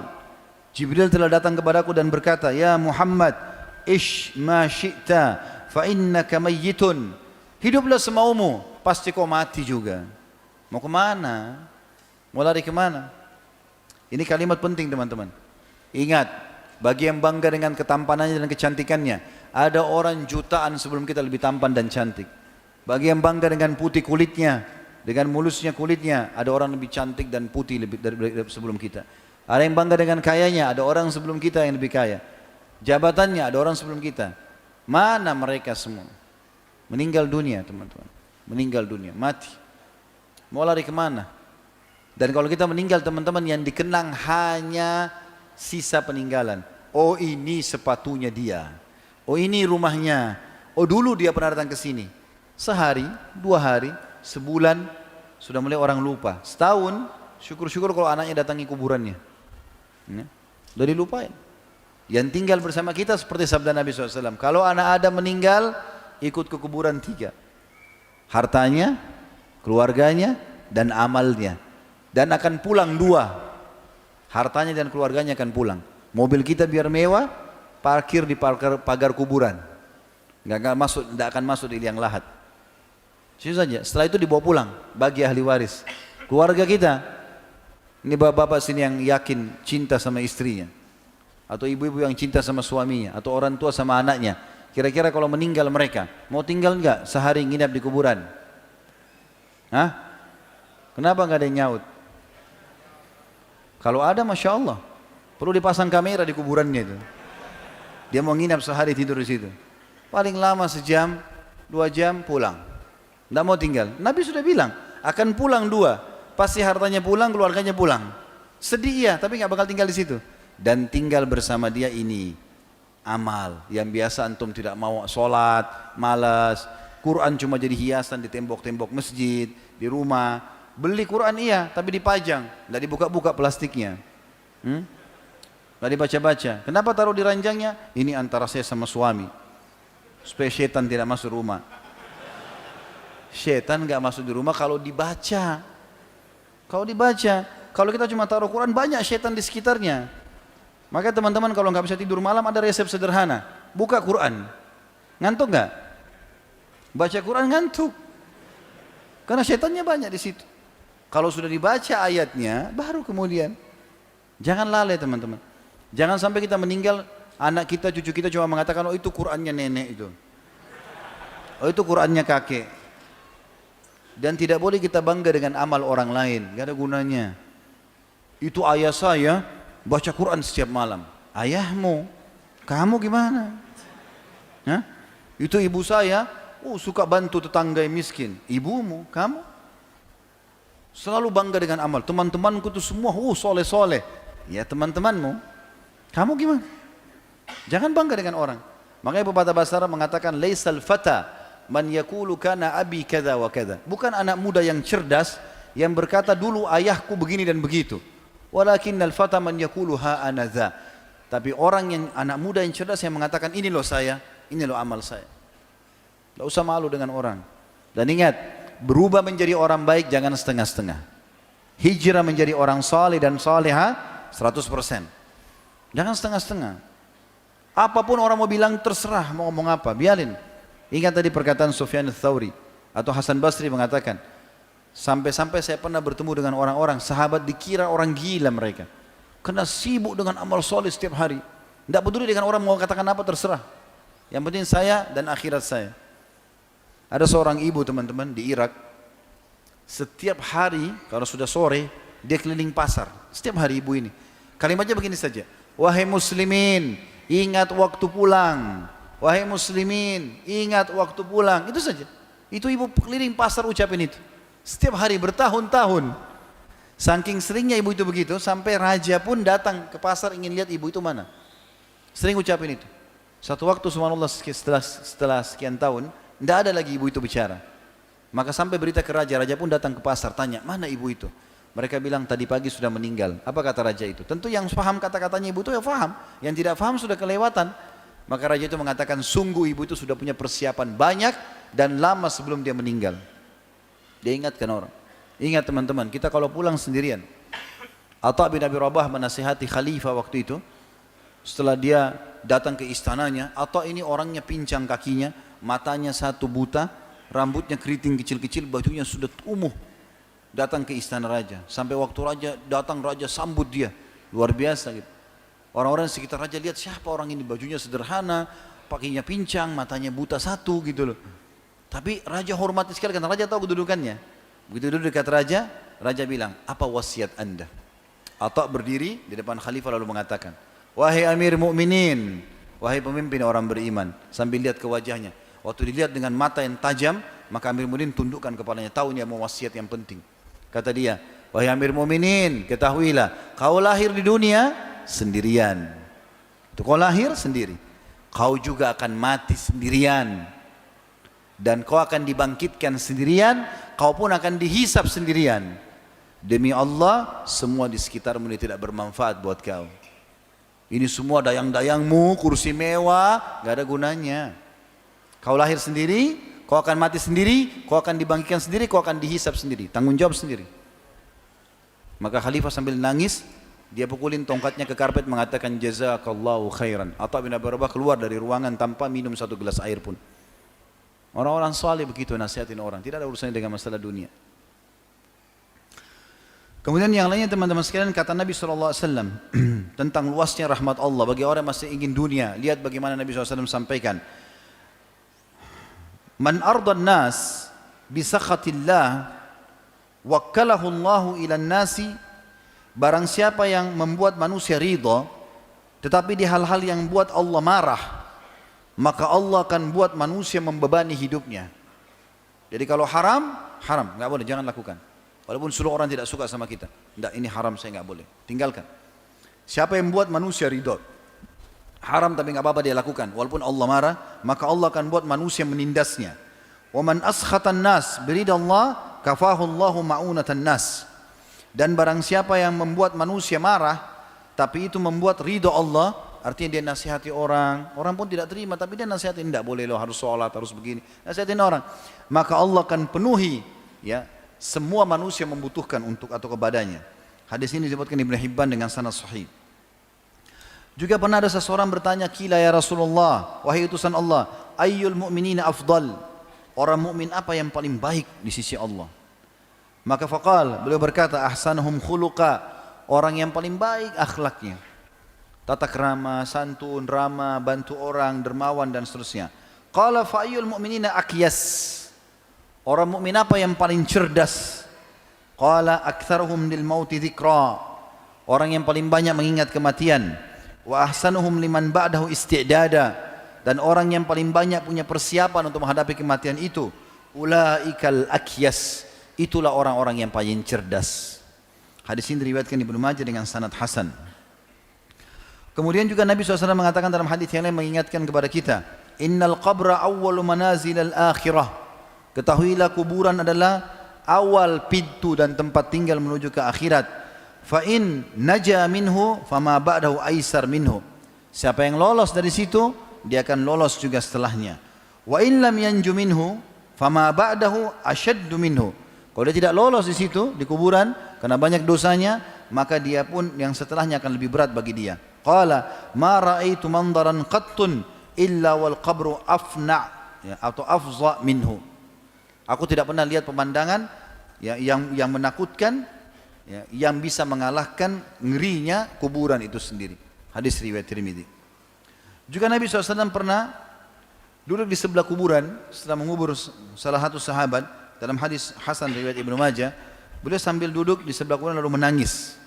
Lalu kemudian beliau menyampaikan hadis, kata Al-Bara' bin Azib radhiyallahu anhu, maka Nabi SAW menangis lalu mengatakan, ya ikhwani, wahai saudara-saudaraku, limithli hadza fa'iddu, untuk inilah kalian harus punya persiapan. Itu semua peringatan wahyu tentang masalah dunia dan juga bagaimana akhirat atau menuju ke sana. Saya akan tutup teman-teman dengan akhirat yang dijanjikan. Di akhirat sana teman-teman ada surga. Surga ini teman-teman jangan dibayangkan istana manusia yang 1 hektar, 2 hektar. Renungi hadis-hadis ini. Kata Nabi SAW, orang mukmin yang paling rendah derajatnya di surga akan memiliki 10.000 pelayan. 10.000 pelayan. Yang satu sama yang lain lebih tampan dari yang lainnya. Sampai dia masuk ke istananya lalu dia lihat satu orang tampan sekali, bersih, seperti seorang raja. Maka dia mengatakan, orang ini mengatakan, siapa kamu ini? Apakah kamu malaikat dari malaikat-malaikat Allah? Dia mengatakan, bukan, saya salah satu dari pelayan-pelayanmu. Itu orang yang paling rendah derajat di surga, 10.000 pelayan. Kalau 10.000 teman-teman masjid ini saya tidak tahu, nampung 10.000 nggak kira-kira? Kalaupun jemaah misalnya sampai 10.000 Masya Allah malam ini, maka seperti ini pelayan di surga. Pelayan. Yang cuma ngangkatin gelasnya, ya, bawain minumannya, itu orang yang paling rendah. Kata para ulama, Allahu alam yang paling kaya, yang paling berhasil di surga nanti. Yang sibuk tiap hari dengan amal. Hadis yang lain. Nabi SAW pernah mengatakan teman-teman sekalian tentang masalah surga dan neraka ini. Dalam hadis sahih, akan didatangkan orang yang paling menderita di dunia dari penghuni surga. Paling susah hidupnya. Mungkin gak ada sendalnya. Bajunya juga cuma itu aja yang dipakai. Tapi ahli ibadah. Ditangkan orang yang paling menderita di dunia, kata ulama tidak ada sendalnya, nggak ada makanannya, tunggu dikasih sama orang, susah hidupnya, mungkin banyak penyakitnya, tapi ahli surga suka ibadah. Ditangkan hari kiamat, dicelupkan satu celupan di surga, dikeluarkan, satu celupan dikeluarin. Ditanya, apa pernah kau lalui kesusahan hidup selama ini? Dia bilang, tidak pernah hai Tuhanku. Hilang dengan satu celupan. Dan didatangkan nanti di akhirat orang yang paling besar nikmatnya di dunia. Anggap dia raja, lahir di istana, meninggal pun di istana. Semua makanan ada, dayang-dayang ada, baju mewah ada, nama harum ada, semuanya ada. Gak ada yang kurang. Tapi ahli neraka. Kata Nabi SAW, didatangkan orang yang paling kaya di dunia. Ya, kemudian didatangkan di akhirat, dicelupkan satu celupan di neraka. Celup, dikeluarin. Di neraka, dimasukin, dikeluarin. Ditanya, pernah kau rasakan nikmat selama ini? Dia bilang, tidak pernah hai Tuhanku. Hilang semuanya. Hadis yang menyebutkan tentang masalah para syuhada yang mati di perang Uhud dan di peperangan yang lain. Waktu jenazahnya dikuburkan oleh Nabi SAW, beliau mengatakan, teman-teman kalian ini sekarang sedang berbicara dengan Allah. Ini ruhnya nih lagi ketemu sama Allah. Hadis sahih riwayat Bukhari itu. Lalu mereka ditanyakan sama Allah, wahai hamba-hambaku, mohonlah, minta sesuatu. Ini jasadnya masih berdarah di depan Nabi SAW. Nabi udah bilang, ruhnya lagi ketemu sama Allah nih sekarang. Mati syahid di jalan Allah. Lalu kata Nabi SAW, Allah mengatakan kepada mereka, minta wahai hamba-hambaku, minta apa saja. Maka mereka mengatakan, ya Allah, apalagi setelah kami bisa begini, sudah bisa melihat surga, kami pasti mau surga dan dosa kami diampuni. Mau apa lagi gitu?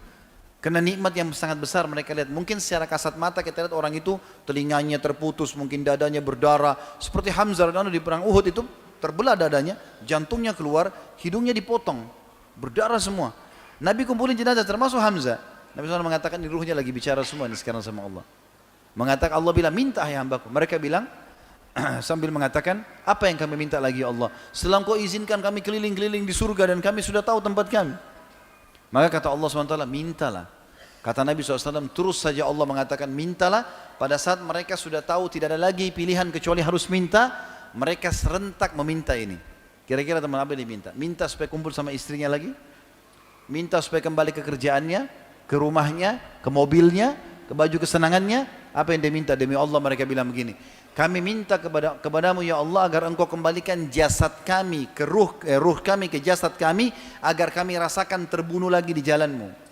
Jadi proses ditusuknya itu, proses kena tembaknya, itu yang kami mau itu. Pada saat itu yang kita di mata kita hidup ini sakit. Itu yang kami mau supaya kami lagi dapat lagi kenikmatan yang sama ini. Dalam hadisnya kata Nabi SAW, aku berharap kata Nabi, bisa terbunuh mati syahid, lalu aku hidup lagi, terbunuh lagi, hidup lagi sampai 10 kali. Karena besarnya nikmat yang Allah janjikan. Jadi cuma kasat mata itu. Itu cuma kelihatan depan mata. Orang ini susah, kasat mata kita. Padahal sebenarnya belum tentu, mungkin dia bahagia dengan itu. Kita nggak tahu. Kita lihat kuburan mungkin cuma tanah sama batu nisan, tapi dalamnya kebahagiaan. Kita nggak tahu. Dalam hadis yang lain, ini bagi orang yang merasa dirinya jelek, fisiknya kurang. Dengarkan. Kata Nabi SAW, siapa yang masuk ke dalam surga, jasadnya akan dibesarkan seperti Adam, 60 siku ke langit, 27,5 meter.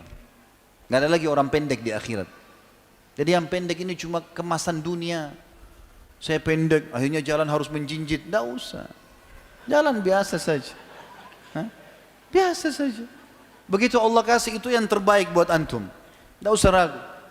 Kata Nabi SAW, yang masuk surga jasadnya seperti Adam, wajahnya seperti Yusuf, dan hatinya seperti Ayub. Ayub alaihissalam tidak pernah marah. Yusuf waktu lewat, perempuan potong tangannya karena tampannya. Kita biar lewat berapa kali nggak ada yang potong tangan. Tapi subhanallah ahli surga begitu. Postur tubuhnya besar, wajahnya tampan, hatinya seperti Ayub. Ayub nggak pernah marah, nggak pernah berkeluh kesah. Orang mau caci maki, orang nggak pernah keluh. Alhamdulillah. Begitu semua ahli surga. Dalam hadis yang lain, kata Nabi SAW, orang yang masuk surga, dia akan bahagia selamanya. Nggak ada kesedihan, nggak ada sakit, nggak ada gangguan orang. Ya. Tidak akan pernah rapuh bajunya, ya, tidak akan lupa bajunya, dan tidak akan pernah juga berkurang umurnya. Mereka akan makan dan minum sesuka mereka, dan makanan dan minuman yang tidak dibutuhkan oleh tubuh mereka akan keluar seperti dalam bentuk keringat atau peluh yang lebih wangi dari bau kasturi. Nggak ada lagi WC, maaf, di surga, nggak ada. Nggak ada buang air besar, nggak ada buang air kecil. Yang tidak dibutuhkan oleh tubuh keluar dalam bentuk keringat, itu pun wangi, lebih wangi dari bau kasturi. Dalam hadis lain juga kata Nabi SAW, ahli surga akan berkumpul setiap hari Kamis di sebuah tempat dikenal dalam bahasa Arabnya, dalam bahasa hadisnya dengan pasar. Lalu Allah meniupkan angin yang kencang terhembus ke tubuh-tubuh mereka, maka mereka makin tampan dari sebelumnya. Lalu mereka pulang ke istana mereka, lalu para istri mereka mengatakan, kalian bertambah tampan demi Allah. Lalu kemudian Allah pun menambahkan kecantikan pada istri, lalu mereka mengatakan, kalian pun bertambah cantik. Gak butuh salon, gak butuh perawatan. Langsung jadi bersih dengan sendirinya. Ini cuma 4 huruf, taat. Itu aja. Patuh, Allah bilang halal nikmati, Allah bilang haram tinggalkan. Udah selesai. Sampai ajal datang saja, dapat semuanya. Keabadian. Dalam sebuah hadis yang sahih dikatakan, diceritakan tentang orang yang paling terakhir keluar dari surga, dari neraka, terakhir penghuni surga. Dia akan keluar dalam kondisi tubuhnya hangus, setengahnya keluarin asap. Berdiri jatuh. Begitu terus sampai dia jauh dari neraka. Setelah jauh dia mengatakan, segala puji bagi Allah yang selamatkan aku dari kamu. Dia pikir masih ada di neraka selain dia. Ini di neraka ada orang kafir, orang musyrik, orang munafik yang kekal. Dia sendiri ini ahli surga, tidak ada. Orang semua ahli surga sudah masuk ke surga ini. Tentu teman-teman jangan jadi orang ini, jadi orang yang pertama masuk surga dari awal. Ini mampir neraka dulu nih. Ya. Tapi subhanallah, lihat, dengar bagaimana nikmat terendah di surga ini. Orang ini jalan, kemudian setelah dia jauh dia mengatakan, ya Allah, selamatkan aku dari neraka itu. Maka Allah selamatkan dia, mengatakan segala puji bagi Allah yang selamatkan aku dari kamu. Kemudian Allah dari jauh lihatkan dia pohon, nggak ada apa-apa, pohon saja. Selama ini ribuan tahun semuanya api, siksaan, ya, yang dicincang, yang dibakar, yang ini, yang itu, segala macam. Maka kata dia waktu lihat pohon itu, ya Allah saya ingin pohon itu. Bagaimana sih kalau kita lagi panas terik matahari, kita ingin naungan di bawah pohon? Saya ingin pohon itu. Kata Allah, hai anak Adam, kira-kira kau minta yang lain enggak? Dia bilang, tidak ya Allah, saya tidak akan minta yang lain, pohon itu saja. Maka Allah bawa dia dengan suruh malaikat bawa ke pohon itu, dia bernaung di bawah pohon itu. Kata Nabi SAW, dia kira dirinya orang yang paling besar nikmatnya pada Allah, dari Allah. Karena pohon itu saja. Padahal orang sudah di surga semua nih. Setelah dia nikmati, Allah lihatkan dari jauh pohon, ada buah-buahannya, ada airnya. Tadi nggak ada itu. Maka dia tergoda, dia mau, manusia. Tapi dia malu sama Allah. Tadi sudah janji tidak mau minta. Lalu dia bilang, ya Allah, pohon dan air, saya tidak minta lagi. Kata Allah SWT, hai anak Adam, sudah janji tadi. Ya Allah, pohon sama air, tidak minta lagi. Lalu dia kasih janji-janjinya sama Allah. Kata Nabi SAW, dia janji sama Allah, tidak akan. Baik, Allah antar ke pohon itu.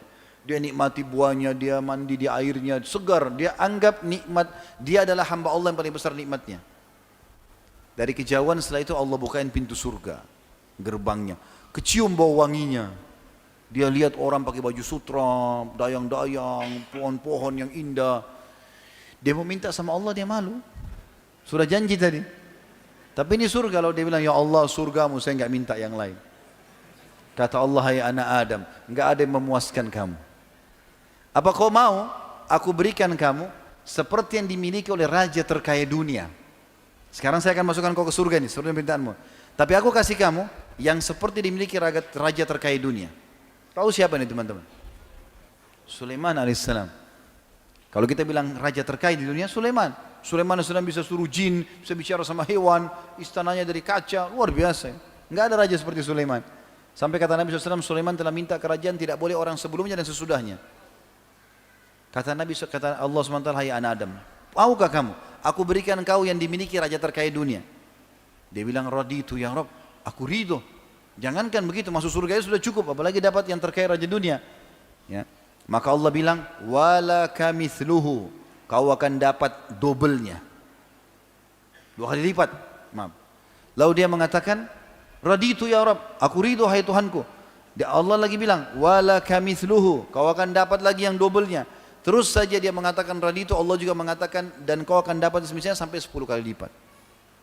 Saking gembiranya dia mengatakan, engkau adalah hambaku dan aku Tuhanmu ya Allah. Dia balik karena bahagianya dia. Jadi teman-teman, surga yang dijanjikan ini depan mata. Ada orang mati syahid di perang Khaybar. Orang ini baru masuk Islam, baru syahadat. Rupanya waktu Nabi SAW dengan 1399 pasukan beliau, 1400 dengan beliau SAW mengepung benteng, berhasil menembus benteng Yahudi. Ada 9 benteng, ada yang pertama tembus. Lalu Nabi SAW bagi-bagi harta rampasan perang. Rupanya orang ini pantau peperangan Nabi SAW. 40 hari dia lihat tiap hari peperangan Nabi. Maka dia tertarik lihat Islam. Orang sholat, baca Quran. Dia orang Arab, dia ngerti Al-Quran, bahasa Arab. Dia tertarik. Setelah Nabi SAW menang, dia datang kepada para sahabat tanya, ini agama apa kalian ini? Kata dijelaskan oleh para sahabat, ini agama Islam, di bawah itu adalah utusan Allah gini-gini. Dia tertarik, dia mau masuk Islam. Kata para sahabat, langsung aja ke Rasulullah SAW, di depan tuh. Nabi SAW lagi bagi-bagi harta rampasan perang. Setelah dibagi-bagi, atau sementara dibagi-bagi, orang ini mengatakan, ya Rasulullah, saya seseorang dari suku Arab Badui, tertarik dengan agama Islam, saya ingin masuk Islam. Kata Nabi SAW, baiklah. Asyhadu an la ilaha illallah wa anna Muhammad Rasulullah. Sederhana, 2 kalimat. Syahadat dia. Lalu kata Nabi SAW kepada orang yang sedang membantu beliau bagi-bagi harta rampasan perang, kasih juga orang ini. Karena dia hadir pada pembagian harta perang. Bagi. Kata orang itu, ya Rasulullah, saya masuk Islam bukan untuk ini. Saya udah biasa hidup susah di padang pasir, saya nggak mau harta. Saya mendengar teman-teman Anda berkata, kalian datang ke sini untuk mati dan masuk surga. Dibunuh sama orang kafir, masuk surga. Apa benar ya Rasulullah? Iya benar. Kalau begitu ya Rasulullah, yang saya ingin satu saja. Panahnya orang Yahudi ini kena di sini, tembus di sini. Dia tunjuk titiknya di sebelah kiri dadanya. Kena di sini, tembus di sini. Kata Nabi SAW, kalau kau jujur, tulus, Allah kasih kau itu. Sudah. Akhirnya dia pergi. Dia gabung sama pasukan umat Islam. Nabi SAW bagi rampasan perang. Nabi suruh gerak pasukan, ayo ke benteng yang kedua. Kepung nih. Begitu dikepung, strategi orang Yahudi berperang pada saat itu melemparin anak-anak panah dari dalam benteng ke arah pasukan muslimin. Begitu terus, mereka pengecut, gak mau ketemu. Maka pada saat itu dilempar anak panah. Subhanallah, anak panah Yahudi yang pertama terlemparkan kena ke orang ini. Dan uniknya, kena di titik yang dia tunjuk. Di sini, tembus di sini. Mati dia, jatuh. Terbunuh. Nabi SAW melihat ada orang terbunuh, karena orang semua tidak mati kecuali dia. Ya tinggal dia yang jatuh. Yang lain kena pas pakai perisai tertahan, orang ini mati. Kata Nabi SAW, huwa, apa ini orang tadi nih? Yang tadi baru masuk Islam? Kata para sahabat, iya Rasulullah. Kata Nabi SAW, subhanallah, maha suci Allah yang membenarkan janjinya. Dia baru minta, Allah kasih dan di titik yang benar yang ditunjuk. Gitu kan?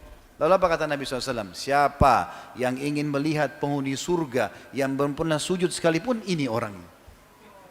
Tidak pernah sholat ini, baru syahadat mati. Dan mati syahid. Dan dia ikhlas. Ya? Maka dia masuk surga. Lalu apa kata Nabi SAW? Ini wasiatnya, ini penutupan bahasan kita. Apa kata Nabi SAW? Ingatlah, sesungguhnya surga seseorang di antara kalian lebih dekat daripada tali sendalnya. Azan, sholat, ada orang tua bakti, ada celengan masjid sedekah. Itu aja kok, amal-amal soleh yang sudah kita tahu. Itu, mati masuk surga. Lebih dekat dari tali sendal, kata Nabi SAW. Ini orang ini syahadat mati, masuk surga. Dan ingatlah, seseorang di antara kalian lebih dekat dengan nerakanya dari tali sendalnya. Hati-hati. Ke diskotik, mabuk-mabuk, ke karaoke, keluar tabrakan mati. Masuk neraka. Lebih dekat dari tali sendalnya. Dan ingat teman-teman, orang yang baik, orang yang soleh, Allah buat manusia suka. Allah suka dia, dikasih pahala banyak. Allah juga buat manusia suka. Kalau kita baik, asal antum ikhlas ya, bukan cuma performance saja, bukan cuma penampilan. Betul-betul apa yang ada dalam zahir ini yang kelihatan, begitu dalam hati antum. ikhlas kepada Allah, Allah akan buat itu efeknya besar. Orang pun akan suka sama kita. Allah suka, Allah kasih pahala, Allah juga buat orang-orang suka. Yang suka kita orang-orang yang soleh seperti kita tentunya. Orang yang fasik tidak bakal suka. Dia tidak suka dengan orang-orang yang baik, gitu kan? Begitu juga dengan teman-teman orang yang buruk, maka Allah benci. Allah buat juga orang tidak suka. Orang kalau walaupun dia teman dekat, tapi orang itu suka bohong, orang itu kasar, orang itu suka mukul, mencuri, temannya pun tidak suka sama dia. Tapi kalau orang jujur, amanah, santun, ramah, orang suka. Maka kenapa tidak jadi orang soleh ini? Apa uzurnya?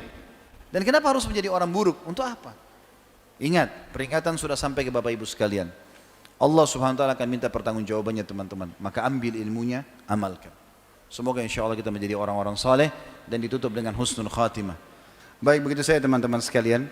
Kita berdoa kepada Allah Subhanahu wa taala. Alhamdulillah wassalatu wassalamu ala Rasulillah. Ya Allah, kami berkumpul di masjidmu ini, di salah satu rumahmu yang mulia, tidak lain karena kami ingin mempelajari agama yang telah Engkau ajarkan kepada kami melalui lisan Nabi Muhammad sallallahu alaihi wasallam. Maka terimalah ini sebagai tambahan amal kami pada hari kiamat. Terimalah seluruh amal yang pernah kami kerjakan, baik itu sempurna ataupun kurang, baik itu ikhlas atau kurang ikhlas. Maka dengan kemahamurahan-Mu terimalah dengan pahala yang sempurna. Begitu juga dengan amal yang sedang kami kerjakan dan akan kami kerjakan sampai menjelang ajal datang nanti. Begitu juga dengan kedua orang tua kami dan seluruh kerabat kami dan muslimin dan muslimat. Serta ampunilah seluruh dosa-dosa kami dan dosa kedua orang tua kami serta seluruh muslimin dan muslimat, mukminin dan mukminat yang hidup yang juga masih meninggal atau yang sudah meninggal dunia.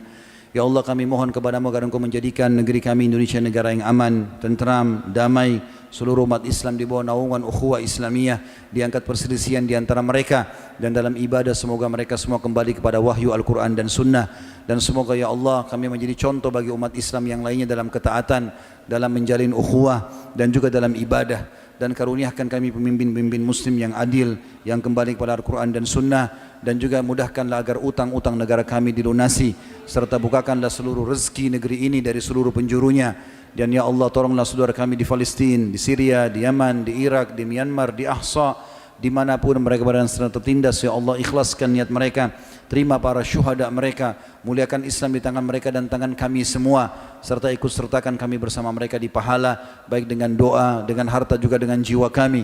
Dan ya Allah, dengan kemahamurahan-Mu, kami yakin Engkau sedang melihat kami dan Engkau mendengar kami, karena Engkau maha melihat dan maha mendengar.